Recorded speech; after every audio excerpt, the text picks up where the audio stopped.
dat to the Who Dat Nation. Welcome to the Dome Patrol podcast, your podcast for the New Orleans Saints here on the KB Radio Network. I am your host, Kevin Reed, and we are back.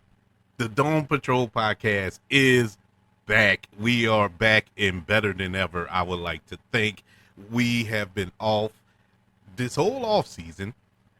Well, we popped in a couple of times during the draft, a couple of free agent signings that we touched in on over here. But just like the NFL, we've been on a hiatus. We took a break because we needed it after after last season, the frustrating outcome of the season. That I mean, what can we say?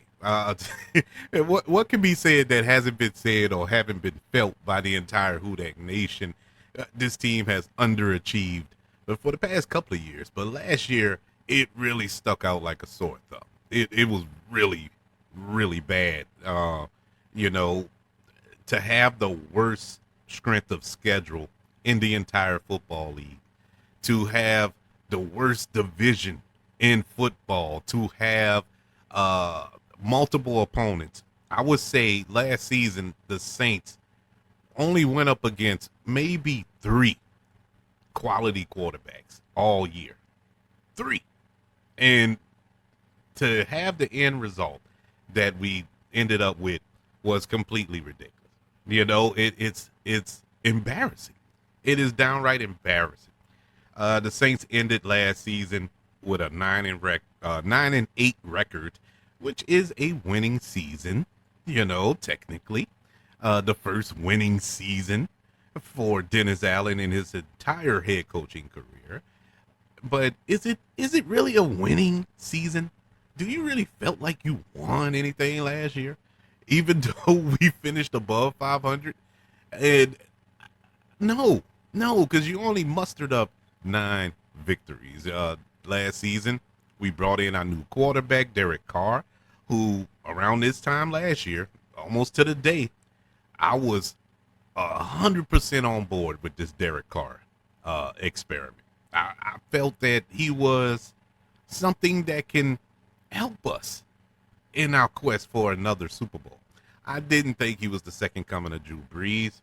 I didn't think he was a top 10 quarterback in the league last year, going into last season. I didn't think all that, but from my way of thinking, if he could give us just a couple of steps above what we were faced with since Drew Brees left, the Trevor Simeons of the world, the Red Rifles of the world, what's his name? Andy Dalton.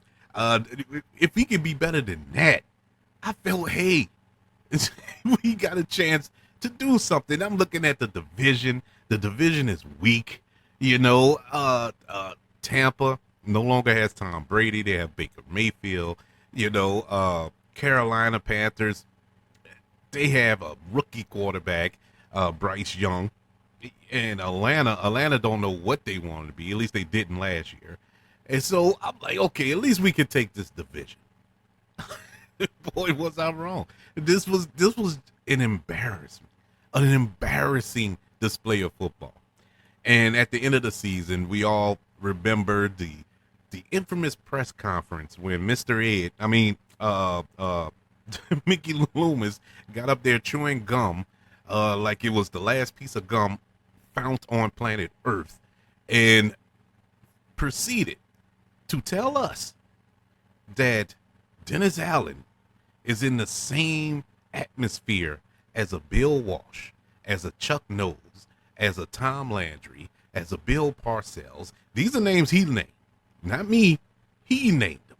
And where do you see that at? Where do you see where Dennis Allen, I don't even think he's better than Raheem Morris. But hey, it is what it is. This is what we got. This is what we stuck with. Unfortunately, we have no control over who calls the shots over there on airline. So it is what it is in that regard. But this show is to celebrate the start of training camp. Training camp officially begins July the 24th of this year, 2024. And no, it will not be on Airline Drive. They are traveling to California, old Irvine, California, to be exact, where they will hold their annual training camp this season, which officially kicks off the new season. The new NFL season will begin on Wednesday, July the 24th. And so we're going to go over this off season, the moves the Saints made. Was it enough moves? We're just going to chat a little bit about the Saints, the state of the Saints, where they at. Did they improve? Do they still need to improve? What's our thoughts and expectations for this upcoming season? It's just going to be some chatting up, just to get back in the groove of the Dome Patrol podcast, because business is about to pick up, and I am super excited, just like the rest of the Hudak Nation, even though they haven't given us much to cheer about lately. We're still cheering. I mean, we bleed black and gold, and so you can't help but cheer for them. Trust me, I've tried to stop. If you listen to the show regularly, and if you do, thank you. If you're a first timer here, thank you. But last season I gave up. I was out. I was done multiple times throughout the season, and I said that this is it. I'm canceling the Dome Patrol podcast. I would not go further talking about this team, watching these games, putting myself through this torture. I would not do it for another season, and yet here we are. And so I can't help it. I love this team, even when they don't love me back. Let's go over last season. Let's go over what took place last season. I mentioned what the Saints went up against and how they underachieved, just epically underachieved. I can think back to the Jim Mora years. I can think back to the Jim Haslett years. Hey, Mike Dicker years to an extent. I can think back to all those years, those seasons when the Saints were struggling and were the laughingstock of the league. Is infamously known. Fans showed up to the games with the bags over their heads. Okay, we know that. We all know about the, at least down here in New Orleans, we all know that you used to can get tickets to the games at Winn-Dixie. When they had a buy one, get one free. Oh, here's the Saints ticket too. Yeah, I mean, those were the days. They were just giving it away. We remember when the games were blacked out. This is pre-Sunday ticket and all that there. And so if the games wasn't sold out, it wasn't shown on television. And there were multiple games like that. And the Saints never sold out that dome. And we had to listen to WWL radio and listen to Buddy D and all that, give us play-by-play. It was brutal, but you still hung in there. I remember those seasons and how the Saints looked like hot garbage. Even though we had an amazing defense in the Dome Patrol defense, the namesake of this show, but we were just horrible as a team. But even then, we didn't underachieve because there were no expectations for the Saints. This team, over the last couple of years under Dennis Allen, has just been, well, I'm not going to say the couple of years. 2 years ago, I'm going to give him a slight, and I mean a slight pass, because of the injuries, the quarterback situation, and all this here. I'll give you a slight pass. And it was the first season. All right, fine. At least his first season as the head coach. Last season, there was no excuses in my eyes. None in regards to this team, in regards to the schedule, in regards to the quarterbacks you played. Let's run them down. Let's start at week 1 when the Saints opened up the season last year against the Tennessee Titans. The Saints won that game 18-15. They struggled against Ryan Tannehill, who I want to say either the week after or a couple of weeks after that got benched. He was trash, and he always been trash. God bless him, but he is not a good quarterback. Saints struggled, but gave it a pass. Opening week, whatever. We move on to Monday Night Football in week 2. Saints took on the Panthers. Saints went up against a rookie in his second game of his career. Saints won that game 20-17. But here's the thing. Saints struggled in that game. They struggled to win. But it's fine. Saints start off 2-0. It looks like, okay, it's going to take a minute to get the wheels turning, but at least we're winning, right? Okay, week 3. This is where my head would just explode. I just could not wrap my head around the fact that this team did this. Saints took on the Green Bay Packers in week 3. Saints were winning the games 17-0 going into the fourth. So actually we were in the fourth quarter.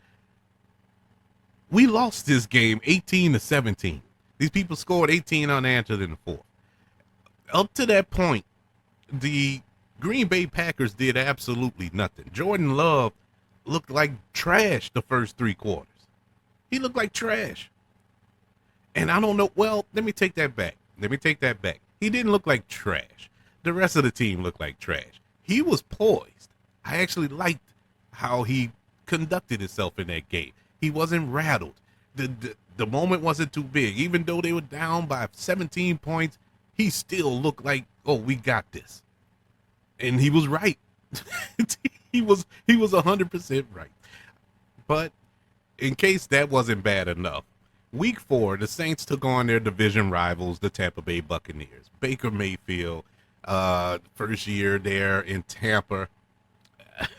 And Baker Mayfield has never been somebody I was threatened by. I'm not a Baker guy. He's an average quarterback. I was going to say slightly above average. No, he's average. And I'm being nice with the average, to be honest with you. He is an average quarterback. I never was a Baker Mayfield guy. But he does what he does, fine. Well, this week, he did it to the Saints. He destroyed the New Orleans Saints, beating the Saints 26-9. And it wasn't even that close. That score does not reflect that butt kicking that Tampa Bay put on the Saints. It was embarrassing to watch. Embarrassing to watch. Well, you may say Saints bounced back. The following week, the Saints took on the New England Patriots. Now, the Patriots last season is it was the worst team in football. I don't care what the record said. That team was horrible. Horrible. This is Bill Belichick. This was horrible. Well, the Saints destroyed these people 34-0. At the time, you know, I know I was, and you probably can go back and listen to the episode that we recapped that game. I probably was talking up the Saints, saying, okay, we bounced back. I know that this team is kind of on the outs right now, but it's still Bill Belichick. You know, that. I was trying to convince myself that the Saints got it together. And I'm openly admitting this right now because I want to be transparent with all y'all. You know, I don't want to lie. You know, I just want to be real. And that was my real emotion at the time. I was trying to convince myself, yeah, the Saints got it together. Well, they didn't. The following week, the Saints took on the Houston Texans. It was a good game. Another rookie, C.J. Stroud, but at the time, C.J. Stroud had never thrown an intercept. He had never thrown one, but he threw one against the Saints. His first interception was against the Saints. This rookie, but they still ended up winning that game. It was a close game. Like I said, it was a good game, but it was a winnable game for the Saints. There was a lot of mistakes in that game, but still, games like that you can't lose. Off a short week, Thursday Night Football, Saints took on the Jacksonville Jaguars in another loss, 31-24. I'm sorry, and that was another embarrassing one that the score doesn't reflect. It was embarrassing. It was just embarrassing the way this team, because a lot of those points and yardage and stats, it was stat padding at the end, a lot of garbage time. It just Saints were not ready for prime time. And they showed it, man, for the world to see. Uh, Following week, Saints took on the Colts. They defeated the Colts 38-27. It was a good victory, but you allowed 27 points on your defense. And this was a quarterback who was coming off the bench, didn't, I think this was like his second start or something like that. And he was carving the Saints up for the most part. Unfortunately, their defense was worse than ours, and we was we was able to take advantage of it. But I still had problems. I still had problems with the fact you allowed 27 points against this team. All right. Speaking of quarterbacks coming off the bench, Saints the following week took on the Chicago Bears. Now, not the Justin Fields Chicago Bears. Well, Justin Fields, who is now in Pittsburgh, but no, he was hurt. They took on I can't think of the guy's name now. That goes to show you how ridiculous it is. This young man, he threw about 20 picks in that game, but it was still a one possession game. Saints won that game 24-17.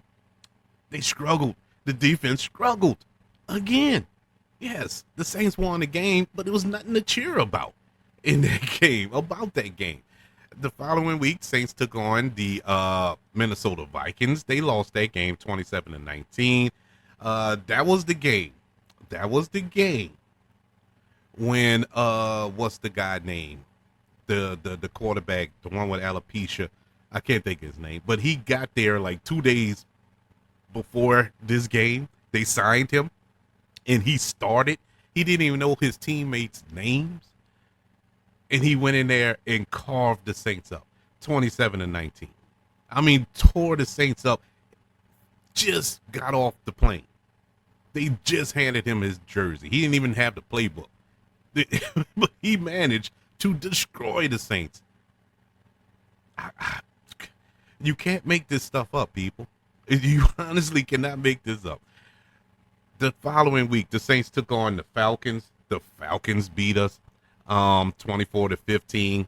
This is Desmond Ridder-led Falcons, who was benched for the majority of the season. They took him off the bench.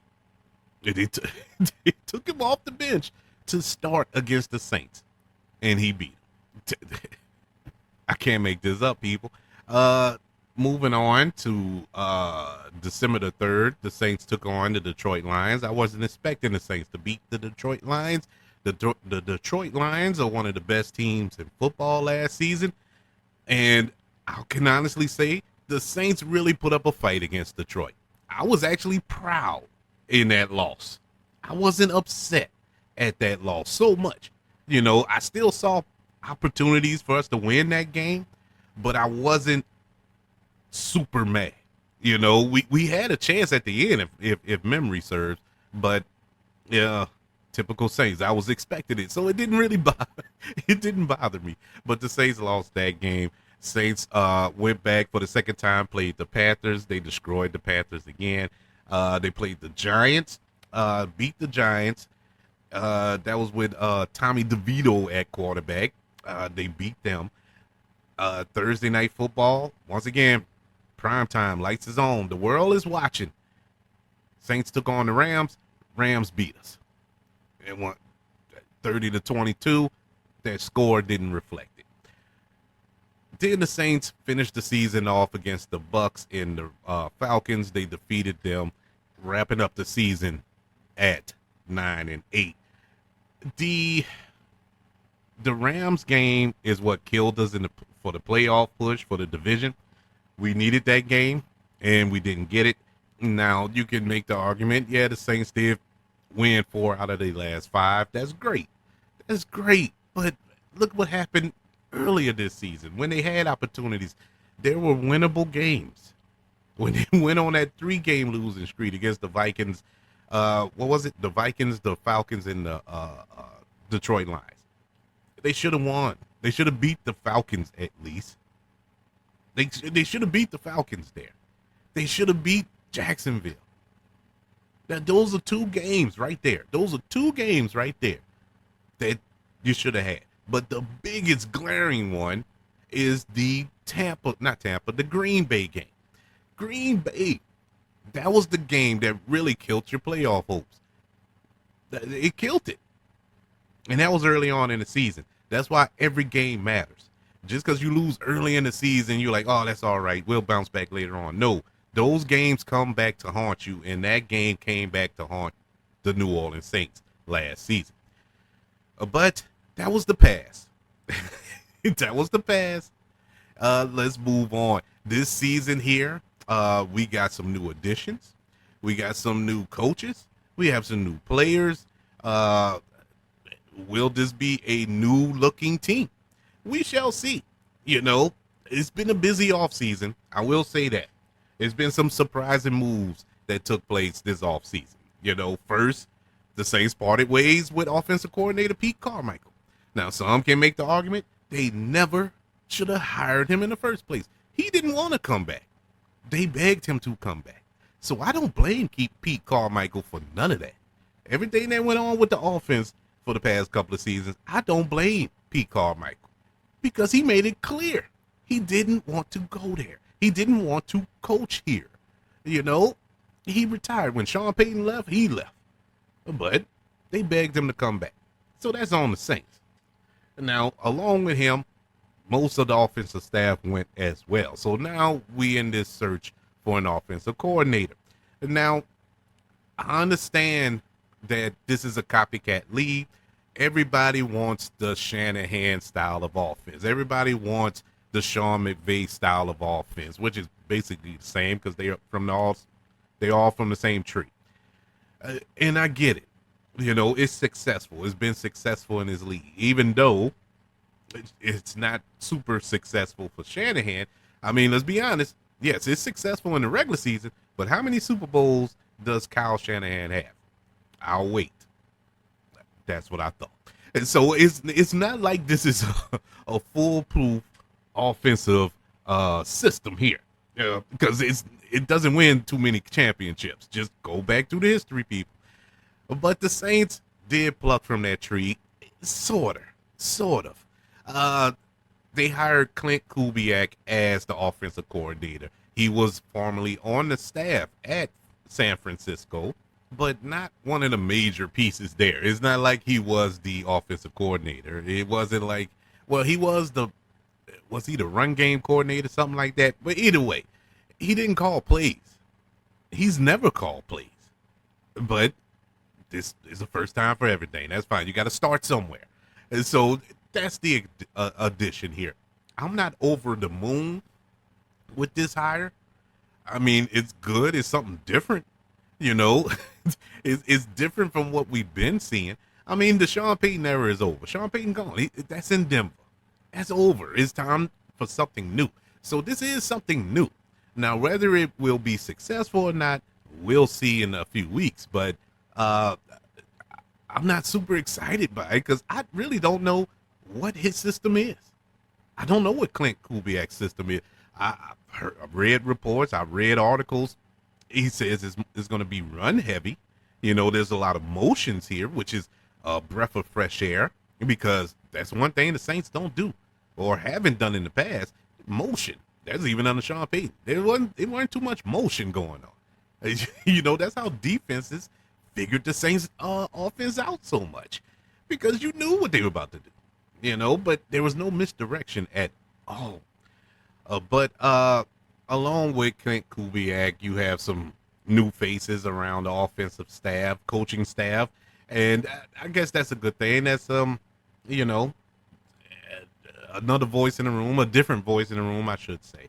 Saints, during the draft, they added 7 new pieces to this offense, to the team, I should say, and several undrafted rookies as well. We were in desperate need of an offensive tackle, and we got one in the first round with Tennessee. I'm pretty sure I'll get his name before the season start. Fuaga, Tennessee Fuaga, or Tallahassee Fuaga, whatever. I'll figure it out. We'll get it together. And all the reports show that he is a beast at his position. I never followed him in Oregon, so I don't know. I'm not going to sit here and pretend like I know, but all the experts said that was a good pick for the Saints. And the highlights that I did watch of his, and I don't know how to watch highlights of offensive linemen. They block, you know. Can you block? I mean, that's the question. I mean, he's Samoan, and that's a big thing, you know, because Samoans are beasts in any athletic arena they're in, wrestling, football, whatever. They are a beast. So I'm encouraged by it. But the sexy pick, the real sexy pick that Saints had was in that second round when they drafted cornerback Kool-Aid McKenzie. And now, with that pick, all the speculation blew out of control. All the Saints about to trade Marshawn Lattimore. I don't understand, and I'm taking a break from going who we all added, but I just got to get this off my chest. Why is everybody all gun-ho to get rid of Marshawn Lattimore? What happened here? Marshawn Lattimore is top 5 cornerbacks in the league. And I'm talking high top 5. You might can argue top 3. Marshawn, look at the numbers. You don't believe me? Look at the numbers. But the disturbing thing about it, it wasn't so much of the rumor. There's always rumors surrounding football, surrounding teams, surrounding players. That's par for the course. That's normal. It was the response to these rumors. Now, it may have been true. It may have been some truth to it. Maybe the Saints were looking for suitors in a trade. Okay, that it is what it is. But the attitude of so-called Saints fans, like, oh yeah, he can go. Oh yeah, we don't need him. We got Paulson Adebo. We have Alante Taylor. We just got Kool-Aid. All this, man, we'll be all right. Look, all that is fine. We got those pieces. But we're talking about a top 5 corner, something the Saints have never in their, 50-something year existence had. And you're all so willing to just let that go. What am I missing something here? I mean, look, does he give us 16 straight games? Well, 17. Now, does he give us 17 straight games in a season? Not too much. He gets hurt a lot. But that's a very physically demanding position. I don't expect it. I don't expect none of these players. You know, that's why it's such an achievement when a player goes through the entire season without getting injured. You look at a player, and I'm knocking on wood, I hope I don't jinx it, that Demario Davis, who only missed 1 game in his career. You know, you look at Cam Jordan, knock on wood again, that he only missed 1 game in his career. You know, it's things like that. That is an anomaly. That's not the norm. That's the exception. And so I'm not making excuses for Marshawn Lattimore. He gets hurt. But when he's here, when he's healthy, he's one of the best in the league. As long as he's not playing Mike Evans from Tampa. That's when he gets dirty. But I love this dude, man. Now, if it comes time when he has to move on, sure, I would rather you trade him and get something for him. You know, don't just let him walk out the door scot-free. I'm all with that. It was just the attitude. It was the way people was willing to throw him away like he was nothing. Like he was nothing. It just bothered me. Those 2 draft picks were the headlines of the draft. That offensive tackle and Kool-Aid. You know, those were good picks. Solid picks. We also added a wide receiver with Bud Means, a linebacker with Jalen Ford, a defensive tackle with Christian Boyd. Those were good additions. Those were solid players. I followed, not tooth and nail, but I know a little bit about Bud Means. I seen Jalen Ford, Christian Boyd, not so much, but I just like our offensive tackle, I looked up some highlights and whatnot, and it looks exciting. You know, those were pieces we needed. You know, at the end of the day. Now, whether they become all pros and leading us to Super Bowls or not, I don't know. But as it stands right now, they filled needs of this team. And that's what the Saints accomplished in the draft. When it comes to free agency, Saints made some big moves there as well. Saints weren't expected to be highly active in free agency because of course, the cap issue that we deal with every single year. And it's still mind boggling to me how the Saints are able to kick the can down the road. Eventually, the chickens will come home to roost. It's going to have to. We're going to have to address this at some point. You keep restructuring, you keep giving out extensions and all this other stuff. Eventually, it's going to catch up with you. But for now, that's what's working for the Saints. Good on them.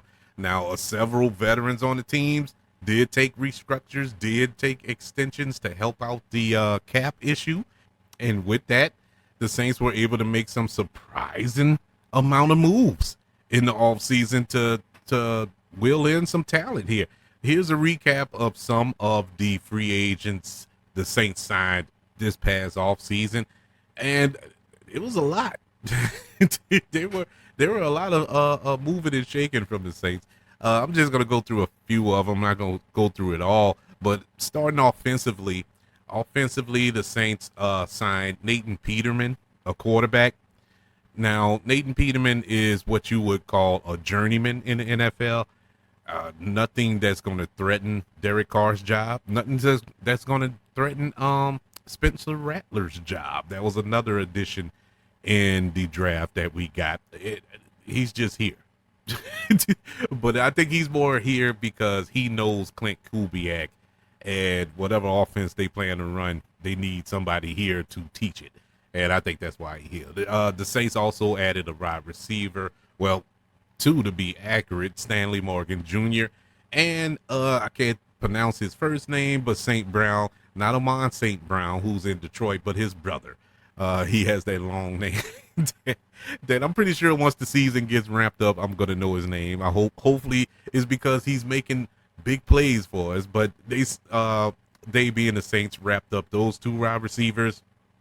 They picked up an offensive lineman, kicker, another guard, actually about 3 guards that they signed in the offseason.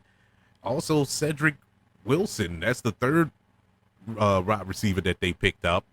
And did he play for Dallas, I believe? Yeah. So the Saints did make a lot of moves as for offensively. Defensively, I mean, the signing of the offseason was the signing of defensive end Chase Young. That was a big signing that I didn't expect. I did not expect us to land Chase Young. Now, Chase Young, this is his 3rd team in 2 years.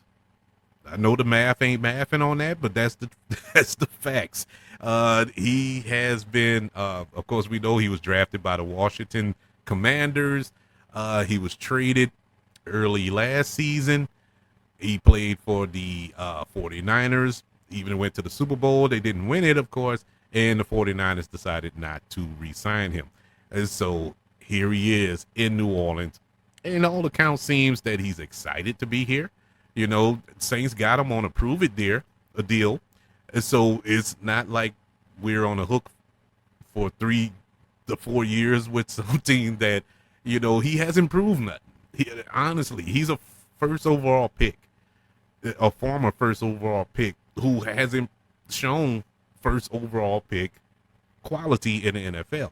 In flashes, he has, but not consistently. And that's why teams have not jumped out there for Chase Young. Saints are willing to do it, and I think that's perfect for the Saints. Reason being, it's better than what we've been producing at defensive end, with the exception of Cam Jordan. But Cam Jordan is long in the tooth now.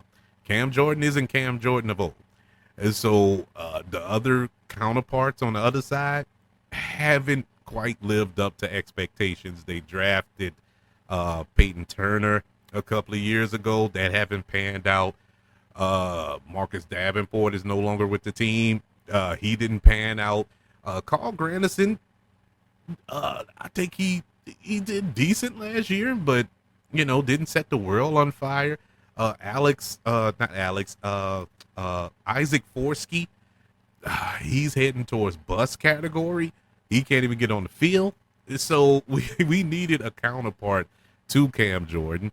And Chase Young, like I said, he's a proven deal. He's out here to show that he's earned the right to play in the NFL, that he deserves a big contract, whether it be from the Saints or somewhere else. So he's going to go out here and perform because he knows this is it. This is his last chance. And when you back an animal into a corner, that animal's going to come out that corner.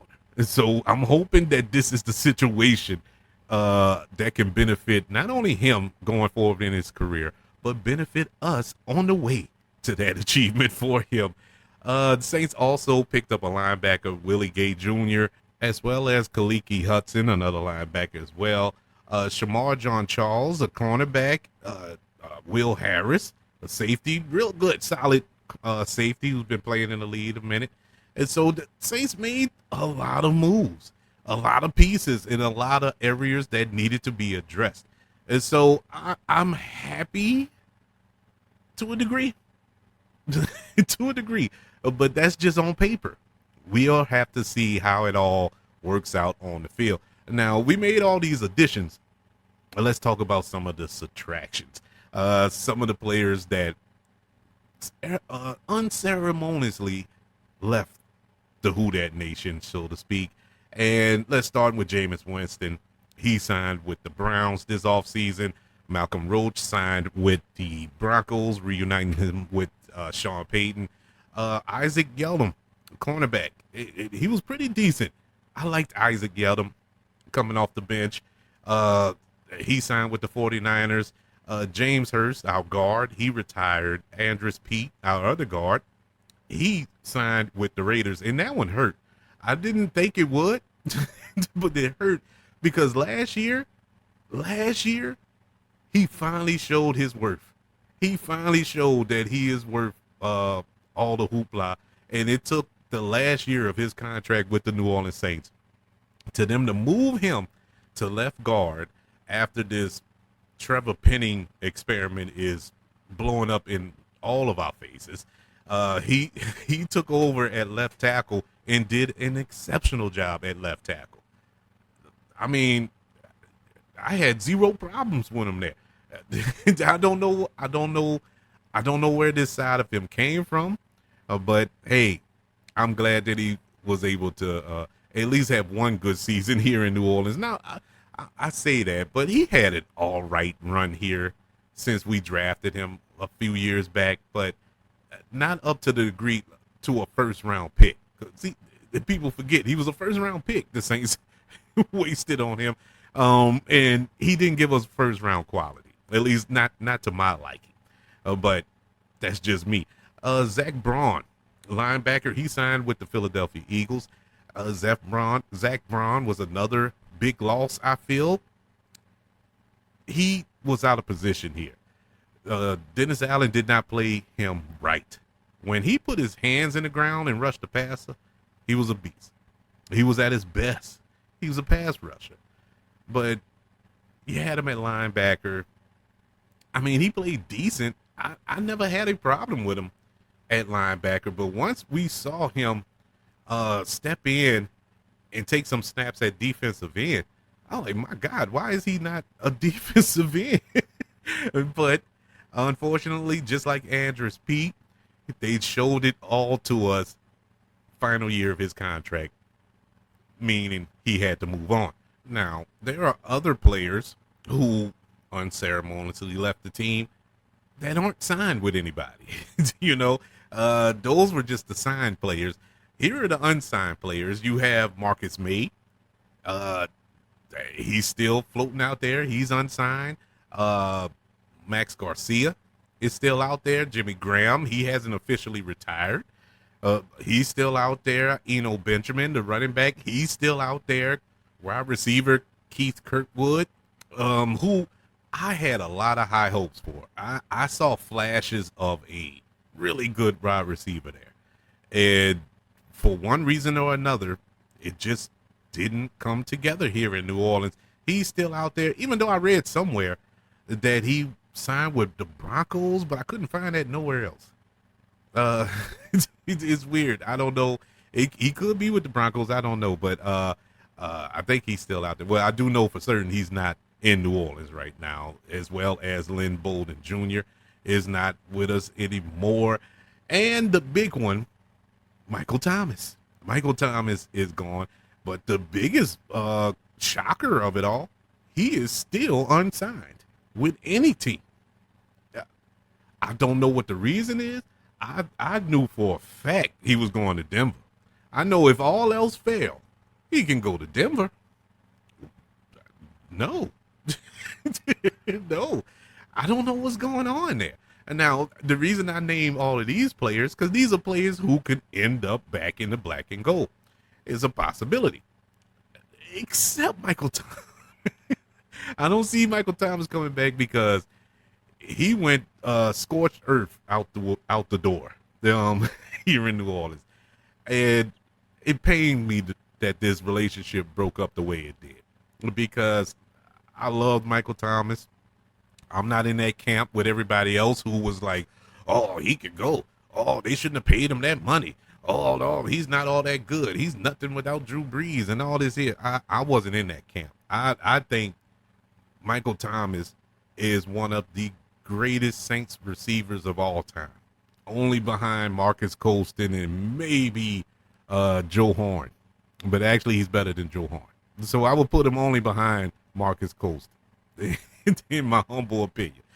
But as far as drafted wide receivers, Saints, who were Saints their whole career. I hate this. I hate this. Now, with that being said, Saints are somewhat stacked at that position. You know, we have Chris Olave, we have Rashid Shaheed. You know, we brought in some other wide receivers in free agency and then through the draft. I'm pretty sure I'm blanking on a couple of them. I'm trying to name them, but I'm blanking on them. It'll come to me later. But I know that that room is pretty full. There's not too many chairs left in that room. And so it don't look like he's going to come back, but it is what it is.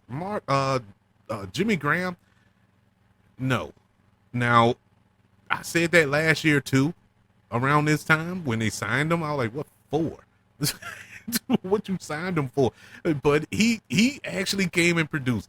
It's the Saints' fault that he wasn't used as much because every time he touched the ball, he scored. And so I don't know why they didn't use him so much, but that's besides the point. But in reality, I don't know if we really need Jimmy Graham here back in the Who Dat Nation, even though I still love him, but it is what it is. Here's the subject that I'm pretty sure we all been waiting to hear. The one thing that has been plaguing the Who Dat Nation for the past couple of months, and that is Alvin Kamara. In case you've been living under the rock for the past couple of months, Saints had minicamp. What was it, last month in June, the beginning of June, and the last practice, the final practice of minicamp, Alvin Kamara literally took his ball and went home. He left in the middle of camp, of the practice, I should say, and that just caused a whole whirlwind of speculation as to what's going on and all this here. Is he leaving the team? Is he frustrated with the team? Then reports came out about Alvin Kamara wanting a contract extension, wanting to want more money. And I was like, nah, that can't be true. You know, when it first came out, I was like, nah, that can't be right. Alvin Kamara is making $10.2 million this upcoming season. That's not chump change. That's especially for running backs. When it comes to running backs, and we've seen how running backs have been treated in the past couple of seasons. Just look around the league, people. Look at Derrick Henry. Tennessee allowed Derrick Henry to go. New York Giants allowed Saquon Barkley to go. They don't care. They would not pay running backs. The only running backs who gets paid is Christian McCaffrey. and he just got a big extension. And so that deal went through a couple of months ago, and that's what added to the speculation. And Alvin Kamara wants pretty much the same money or around that in the ballpark of a Christian McCaffrey deal. Now, once again, these are rumors. I haven't read anywhere where Alvin Kamara has said this, but a lot of people, sources close to the team, are saying that. And so it could be some truth to that. Let me just say this. I love Alvin Kamara. I want Alvin Kamara to retire a New Orleans Saints. I want him to finish his career in the black and gold, never leave for another team. But Alvin Kamara, Alvin Kamara needs to take off the blinders and see, basically read the room, Alvin. Read the room.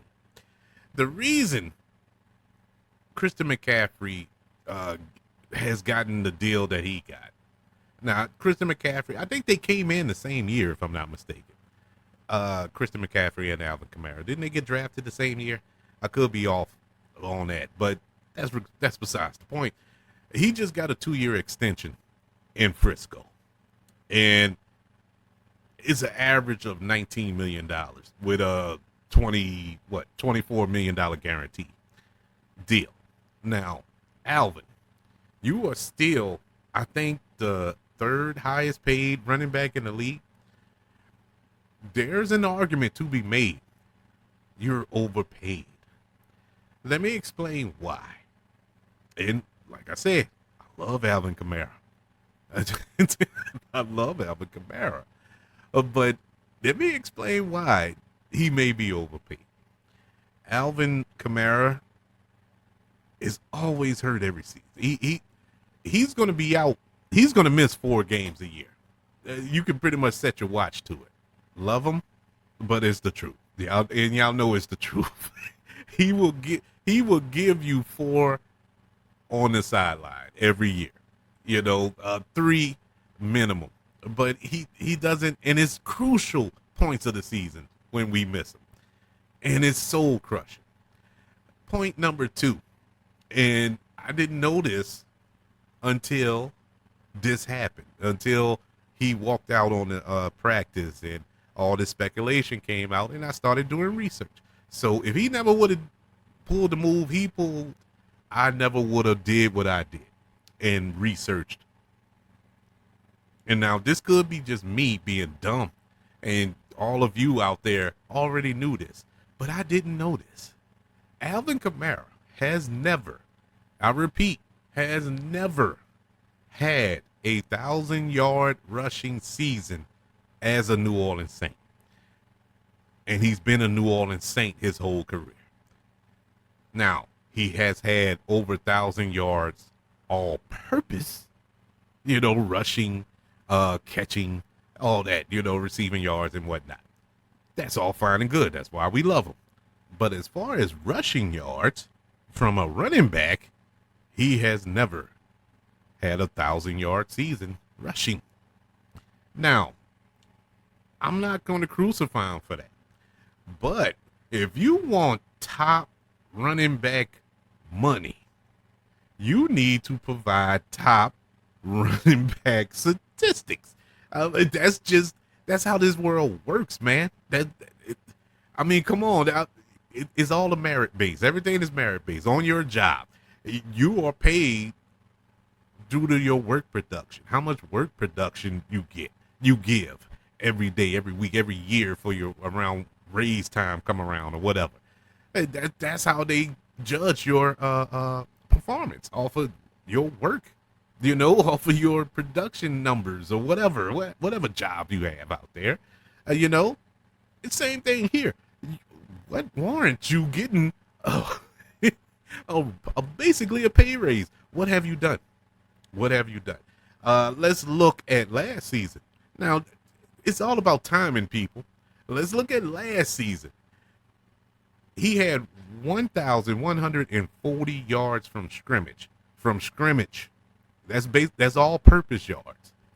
Rushing he had 694 yards rushing. Career lows. Both of them. The all-purpose and his rush yards. Career lows. Now, all of that isn't his fault. It was the offense. It was Pete Carmichael's offense. This is all facts. I'm not putting that all on him, but that is severely low. You know, he had 5 touchdowns all season. 5. He only had 466 yards receiving. And to make matters worse, the day after training camp begins on the 25th of July, he turns 29 years old. And so he's 1 year older than Christian McCaffrey. He's 1 year older. Christian McCaffrey is 28. You know, I guess you could say by months, you know, whatever. He's a few months older, but whatever. In football years, he's an old man. In football years. Look, running backs with at least 4 seasons of 100-yard rushing, they peak at 27 years old and steadily decline in years after that. That's statistics. Rushing attempts also peak at 27 years old. Rushing average peaks around 24 to 26 years old. You get where I'm going with this. Now, Alvin Kamara does a great job staying in shape and keeping his body in shape and all this here, except during the season. But that's neither here nor there. There were outside factors due to Alvin Kamara's decline last season. Let's not forget he was suspended the first 3 games of last season because of that Las Vegas incident in the elevator. The Saints had offensive line issues that's well documented as well. Derek Carr wasn't familiar with Alvin Kamara's abilities, you know, so that was a lack there. There wasn't a connection there. And so all of it isn't his fault. I start off by saying that. And so I'm trying to be fair and balanced here. You know, a lot of it wasn't his fault, but at the same time, some of it was. Let's just be, if we're gonna lay it out there, let's lay it all out there. At the end of the day, Alvin Kamara cap number is $18.55 million this year. It's the highest on the team. The highest on the team. And this is because of the restructures.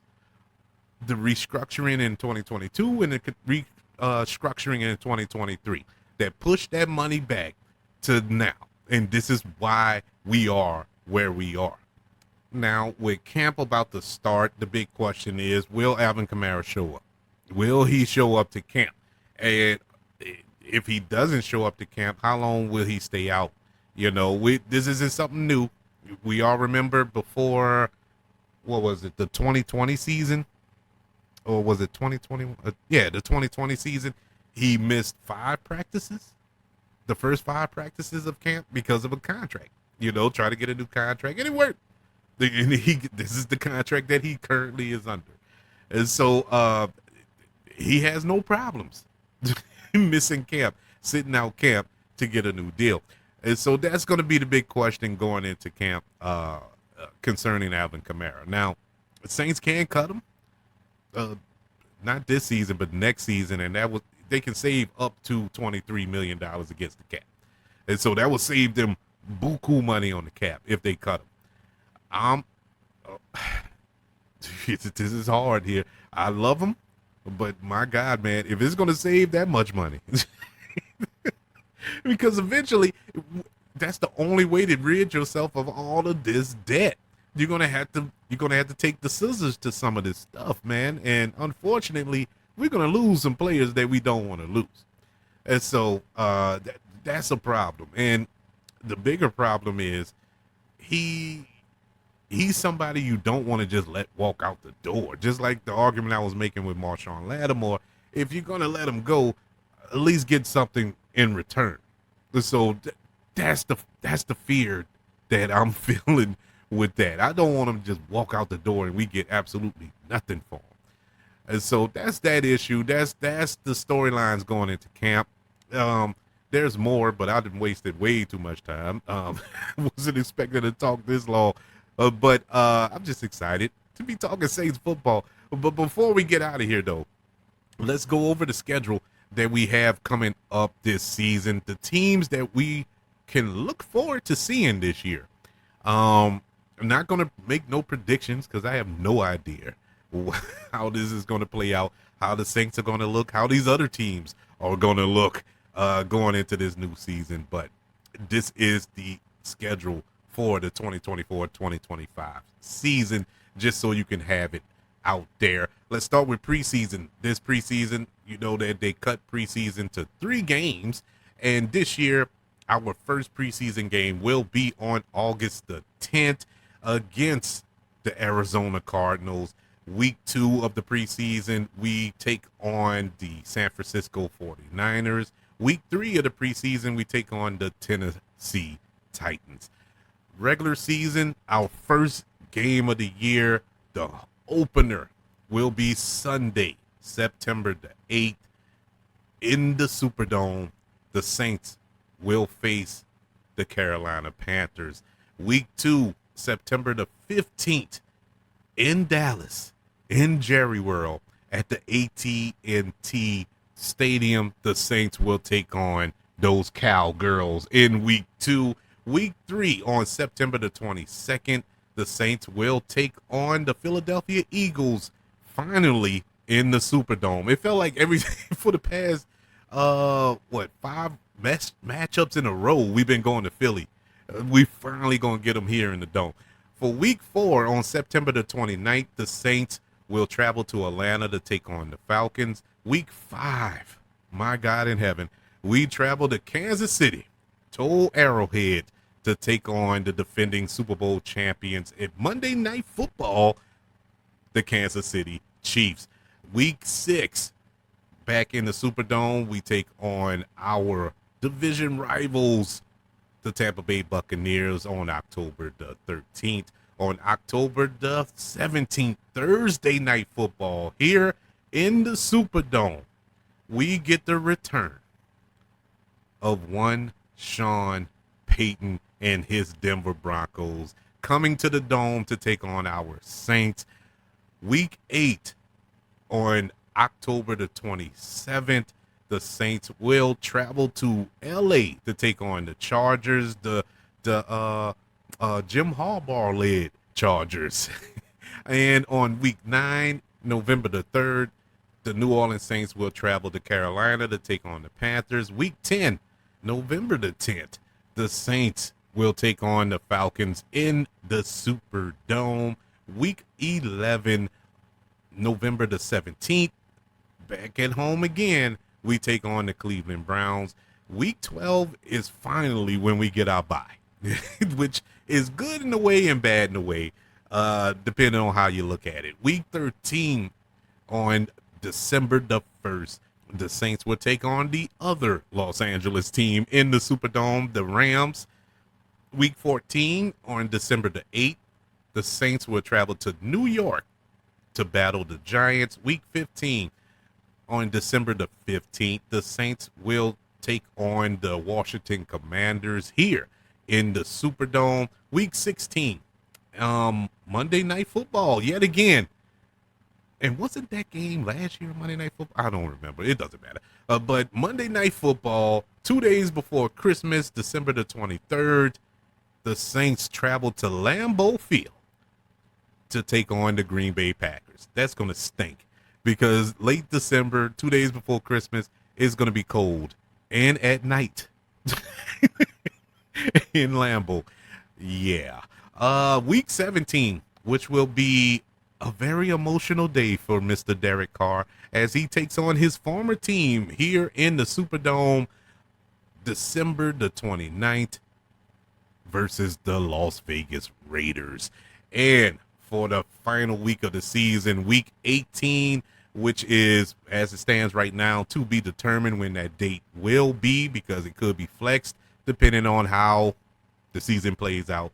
The Saints will close out the season at Raymond James Stadium to take on the Tampa Bay Buccaneers. Will it be for the division?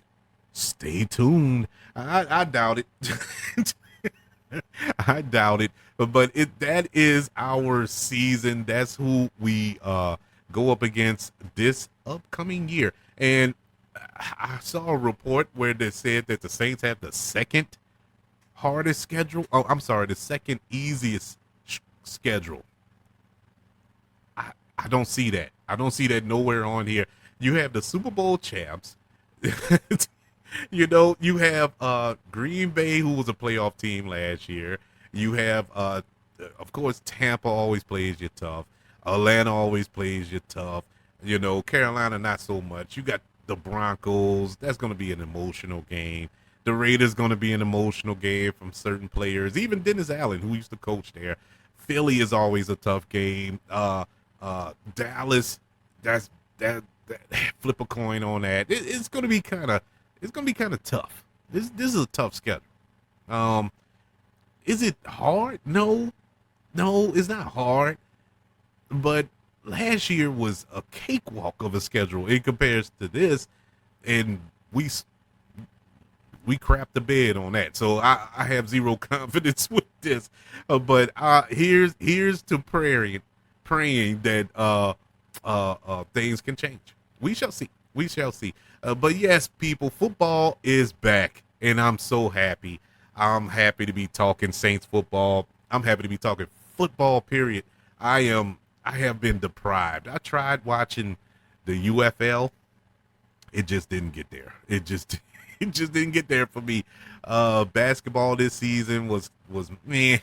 The women's basketball was good. I'm not a baseball guy, so that didn't do anything for me either. So sports has been kind of sporadic, man, and I've been fiending for some football, and I'm happy that we have arrived. I would love to know, what are your feelings going into this season? What's your thoughts? What's your thoughts on the Alvin Kamara situation? What's your thoughts on Dennis Allen? Is this make or break for Mr. Allen? Is this the year that DA puts up or shuts up? Is this it? For me, it is, because if it was me, he would have been gone last season. But whatever. This is it. What about Derek Carr? Are you out on Derek Carr, or are you willing to give him another go? Well, you have no choice. Yeah. But I would like to see Spencer Rattler challenge him for that spot. But I don't think anything. Spencer Rattler can go out there in camp and in preseason and go have a perfect passer rating of 158.3 throughout, and they still going to start Derek Carr. Nothing's going to change. That's your quarterback. Yeah, and whatever else questions you have. Chase Young coming off of that neck surgery. How will he produce? Will he be 100% at the start of camp? And more importantly, at the start of the season? Questions. I would love to know, what are your thoughts this upcoming season. Email the show, kbradiopodcast@gmail.com. You can also search for the show on all social media platforms, the KB Radio Network. Just search for it. Also, subscribe to the KB Radio Network channel on YouTube, where you can find this show and many others, and like this video if you don't mind. Don't forget about the 5 stars, the reviews, and sharing this show. If you're listening on Apple Podcasts, Spotify, iHeartRadio, wherever you are currently listening to the Dome Patrol Podcast, your podcast for the New Orleans Saints here on the KB Radio Network. Football is back, and I am excited. Can't wait for this season to pop off, good or bad. Most likely bad, but good or bad, we are in it for life. Everybody, thank you for joining me today. Be on the lookout for more from the Dome Patrol Podcast going forward, because, like I said, the season has started. Any news that come out of camp regarding injuries or Alvin Kamara not showing up or competitions in camp, or whatever big news heavy items coming out of camp, we will discuss. It's going to be a little difficult this year, being as though they're in California. Last year, I actually went to camp. Was it last year or the year before? No, it was last year. I don't know. Dates are getting mixed up. But even no, that was 2 years ago. Last year, I still had good intel, I guess you could say, into camp. But it's gonna be a little tougher this year. But hey, I'll get it when you get it, and when you get it, give it to me. But until we speak again, and until the season is officially kicked off and we get some gameplay, I want you to know that I love all of you. And until the next time we meet again, I'm going to be screaming, "Who dat?"